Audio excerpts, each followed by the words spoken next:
Bom dia. Presidente Lula arranjou mais uma insatisfação contra ele, né, no Congresso. Há pouco foi aquela medida provisória que derrubou a vontade de... tentou derrubar a vontade de 438 congressistas com a prorrogação da desoneração da folha para 17 setores que mais empregam no país. Essa medida provisória está condenada, né? E agora ele fez um corte em 11 bilhões de emendas de deputados e senadores. Ele cortou 5 bilhões e 600 milhões. E está uma tremenda de uma insatisfação. Porque deputados e senadores que puseram emendas já avisaram as suas bases, aos seus municípios: olha, vai vir emenda aqui para a prefeitura, para reformar a ponte, para fazer a praça, para fazer o estádio. Essas coisas já haviam sido prometidas e agora se tornam impossíveis, né? Porque cortou a metade, né? E Arthur Lira, segunda-feira, vai se reunir com as lideranças para saber como vão reagir, o que vão fazer. Continua a briga, né?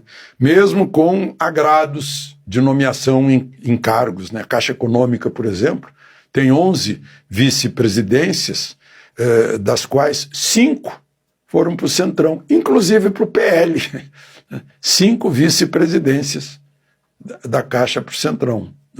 Isso a gente não via no governo anterior, porque eram órgãos técnicos, não eram partidos políticos donos da Caixa Econômica, ou do Banco do Brasil, ou do BNDES, ou do Banco do Nordeste, ou de ministérios, né? Poderiam dizer, isso dificultou o governo de Bolsonaro. Pode ter criado dificuldade, mas pelo menos foi uma situação de presidencialismo, né? O que a gente está vendo agora na prática é um parlamentarismo, né? Regime parlamentar, em que o poder legislativo exerce o poder executivo, né? Tanto que está cheio de ministro que é deputado e senador, sem perder o mandato, que é um absurdo, né?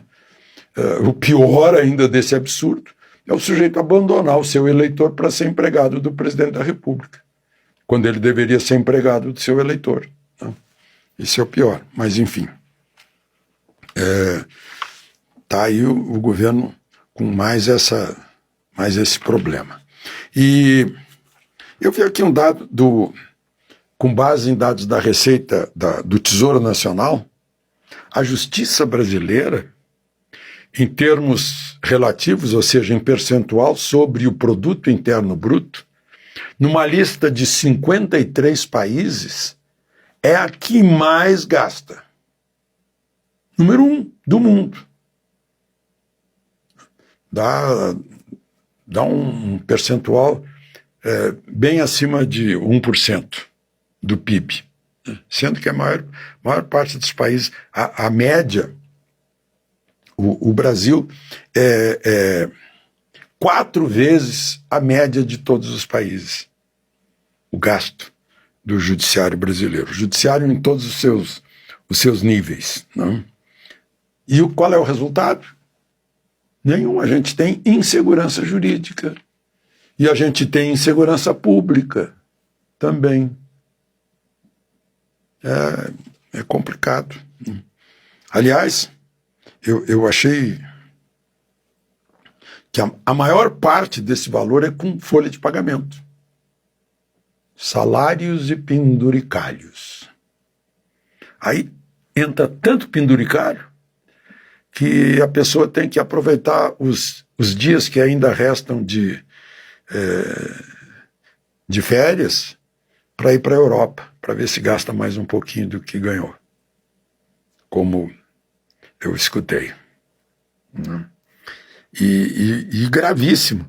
Se a gente considerar o que o Estado brasileiro gastou, dá 46% do PIB, ou seja, quase metade de tudo que se produz nesse país, de tudo, quase metade é gasto pelos governos, supostamente para prestar serviços públicos. 46% do PIB é gasto do Estado brasileiro em seus 3 níveis e 3 poderes. De Brasília, Alexandre Garcia.